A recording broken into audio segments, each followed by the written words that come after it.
ஒரு மெக்கானிக்கல் ஃபீல்ட்ல இருக்கிற ஐடிக்குள்ள போக முடியுமா, ஒரு கெரியர் கேப் இருக்கு, ஐடிக்குள்ள போக முடியுமா அடுத்த கேள்விங்க.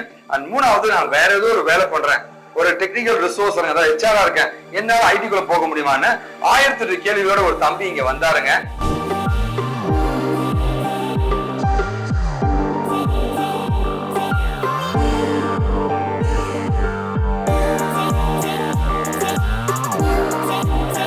ஒவ்வொரு ஞாயிற்றுக்கிழமையும் வந்து எங்களுக்கு ஒரு ஸ்பெஷல் டேங்க. நம்ம கம்பெனியில் படித்து பிளேஸ் ஆன ஸ்டூடெண்ட்ஸோட டெஸ்டிமோனியல் ஒவ்வொரு ஞாயிற்றுக்கிழமையும் வருங்க. ஸோ மெக்கானிக்கல் முடிச்சிருக்கீங்க, நான் ஐடிலேருந்து ஐடி வரதுக்கான ஒரு இன்ட்ரெஸ்ட் வந்து உங்களுக்கு எப்படி வந்துச்சு? ஸோ அந்த இதை பற்றி சொல்லுங்களேன். ஸோ நான் பிஇ மெக்கானிக்கல் இன்ஜினியரிங் முடிச்சதுக்கப்புறம் 2022 வந்து 2022 to 2023 வரைக்கும் 1 இயராக வந்து நான் ஐடியில் ரெக்ரூட்டிங் டீமில் டெக்னிக்கல் ரிசோர்ஸராக ஒர்க் பண்ணேன். ஸோ எல்லாருக்குமே ஐடியில் போய் ஒரு நல்ல ஒரு சேலரி ஏர்ன் பண்ணணும்னு இன்ட்ரெஸ்ட் இருக்கிற மாதிரி எனக்கும் அந்த மாதிரி தான் இருந்துச்சு. ஸோ அதெல்லாம் எப்படி உள்ளே போகிறதுன்னு தெரியாமல் ரொம்ப நாளாக கன்ஃபியூஸாகவே இருந்தேன். சரி, ஓகே. ஸோ 2021 முடிச்சுட்டு நான் ஐடி, அதுக்கப்புறம் 2024 நம்மளால் நேர்மையாக வேலைக்கு போக முடியுமா? கண்டிப்பாக போக முடியும். நீங்கள் இல்லை, ஸ்கில்லு மட்டும் உங்களை நல்லா இருந்தால் போதும். ஸோ இன்டர்வியூ நல்லா போல்டாக ஃபேஸ் பண்ணாலே போதும், கண்டிப்பாக ஒரு கம்பெனியில் ப்ளேஸ் ஆகிடும். சரி, ஓகே. நீங்கள் ப்ளேஸ் ஆன விஷயத்தை வந்து பார்த்தீங்கன்னா உங்கள் ஃபேமிலியில் இன்ஃபார்ம் பண்ணிச்சா? அவங்க எப்படி ரியாக்ட் பண்ணாங்க? ஸோ ஃபஸ்ட்டு எல்லாருமே ஷாக் ஆனாங்க. ஷாக் ஆகி ஏன்னா ஸ்டார்டிங்கில் வந்து நான் ரொம்ப நாளாக வந்து நிறைய இன்டர்வியூவில் ஃபெயில் ஆனாலும் வந்து நீ ஐடிக்குள்ளே செட் ஆகாது உனக்கு, நீ ஆன் ஐடியிலே பழைய மாதிரி பழைய கம்பெனியை போய் ட்ரை பண்ணுன்னு சொல்லும்போது நான் பிடிவாதமாக இருந்து போகாமல் கண்டிப்பாக போனால் ஐடிக்குள்ளே தான் போவேன்னு சொல்லி நான் பிடிவாதமாக இருந்தனால தான் இப்போ நான் ஐடியில் மறுபடியும் ப்ளேஸ் ஆகிட்டேன்னு சொல்லும்போது அவங்க நம்ப மாட்டாங்க. ஃபஸ்ட்டு ஷாக் ஆகிட்டு அதே கூட அவங்க ரொம்ப ஹாப்பியாக இருக்காங்க. ஓகே, நம்ம நினச்ச மாதிரி ஐடிக்குள்ளே போயிட்டாண்டா அப்படின்னு சொல்லிட்டு ரொம்ப எல்லாம் ஹாப்பி. Okay, congrats, thank you.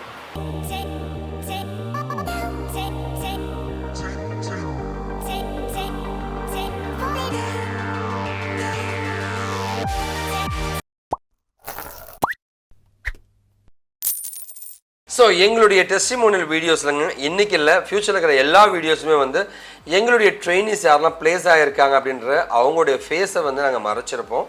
அது இல்லாமல் வந்து அவங்க எந்த கம்பெனியில் ப்ளேஸ் ஆகிருக்காங்க, அது எவ்வளோ சேலரியில் ப்ளேஸ் ஆகிருக்குன்றது அவங்க ரெக்வஸ்ட் படி வெளியில் சொல்ல வேண்டாம்னு கேட்டதுக்காக அதை பற்றி இன்ஃபர்மேஷன்ஸ் எதுவுமே நாங்கள் பாஸ் பண்ண மாட்டோம். தயவு செஞ்சு இதை யாரும் தப்பாக எடுத்துக்க வேண்டாங்க. திருச்சியை சேர்ந்தவருங்க, MIT இன்ஜினியரிங் காலேஜுங்க, 2021 பாஸ் அவுட்டுங்க, பிஇ மெக்கானிக்கல், என் தம்பி ஜோஸுங்க. இன்னைக்கு ஒரு மிகப்பெரிய மல்டிநேஷனல் கம்பெனில கெத்தா பிளேஸ் ஆயிருக்காருங்க. இதோட பார்த்தீங்கன்னா வந்து 3 ஆஃபர் வாங்கின ஒரு சிங்கர் ஆஃபருங்க.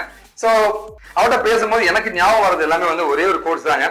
உன் எண்ணங்களை மாற்றும் பொழுது உன் உலகமே மாறிவிடும் என்று சொல்வார்கள். அந்த மாதிரி வந்து அவரோட எண்ணத்தை மாத்தினாருங்க. இன்னைக்கு ஒரு மிகப்பெரிய வெற்றி அடைஞ்சிருக்காங்க. ஜோஸை பத்தி பர்சனலா நான் சொல்லணும்னு ஆசைப்பட்டா வந்து அவருடைய டெடிகேஷனுங்க, அவரோட சின்சியாரிட்டிங்க, அந்த ஒரு விஷயத்தை வந்து கன்வே பண்ற ஸ்கில்ஸ் வந்து ஜோஸ் மாதிரி அடிச்சுக்க முடியாதுங்க. அதனாலதான் அந்த 3 ஆஃபர் வாங்கியிருக்காங்க. மனசார வாழ்த்துற தம்பி, நீங்க இன்னும் நிறைய சாதிக்கன்ட்டு நான் கடவுள்கிட்ட வேண்டிக்கிறேன். இன்ஜினியரிங் படித்து முடிச்சதுக்கப்புறம் 1 இயராக வந்து ஹெச்ஆர் ரெக்ரூட்டிங் டீமில் டெக்னிக்கல் சோர்ஸராக ஒர்க் பண்ணேன். இந்த டெக்னிக்கல் சோர்ஸராக ஒர்க் பண்ண எல்லாருமே நான் ஐடியிலேருந்து ஐடியில் மூவ் ஆகும் தான் எல்லாருக்கும் ஆசை. அதே ஆசை தான் எனக்கும் இருந்துச்சு. கோடிங் வந்து எல்லாருமே ஒரு சில பீப்புள் டஃப்னு சொல்லுவாங்க, சில ஈஸின்னு சொல்லுவாங்க. அது நீங்கள் எடுத்துக்கிறத பொறுத்து தான் இருக்குது. ஸ்டார்டிங்லேருந்து ஒழுங்காக கவனிச்சிங்கன்னா அது ஈஸி தான். எடுத்தோடனே எல்லாத்துக்குமே வந்துடாது. ஃபார் எக்ஸாம்பிள் நம்ம டிரைவிங் கற்றுக்கும் போது அப்படி தான், எடுத்தோடனே நம்ம கார் ஓட்டிட போகிறதில்ல, கொஞ்சம் கொஞ்சமாக கற்றுக்க போகிறோம் தான்.